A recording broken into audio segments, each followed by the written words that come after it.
রাত্রির একটু ঘুমাইতে দিবি না নাকি? কি হয়েছে? মরুল সাহেব, এই শালা আমার বোর সাথে দেখা করতে এসেছিল। কি রে এত রাতে এর বউর সঙ্গে দেখা করতে এসেছিলি কেন? আমি ওর বউর সঙ্গে দেখা করতে আসবো কেন? আমি আগুন নিতে এসেছিল। এই আগুন নিতে এসেছিলি তো আমার সাথে যাবি, তো আমার বোর সাথে গল্প করছিলি কেন? আমি থাকতে তুমি কোনো কথা বলবা না। এই মেয়ে, এ যেটা বলছে সেটা কি সত্যি? হ্যাঁ মোড়ল সাহেব, ও ঠিকই বলেছে, ও আমার সাথে আগুনই চাইতে এসেছিল। এই আমাকে পাগল পেয়েছো? তুমি বিড়ি খাও না তো তোমার সাথে আগুন চাইতে আসলো কেন? আমি এই গ্রামের মরল, সব সঠিক বিচার করবো।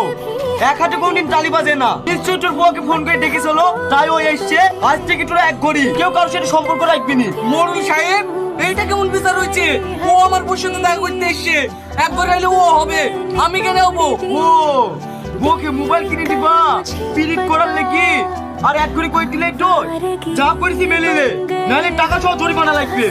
আর হ্যাঁ, তোমরা সবাই কাজ করে শুনে রাখো, বউকে মেয়েকে মোবাইল কিনে যদি অঘটন ঘটে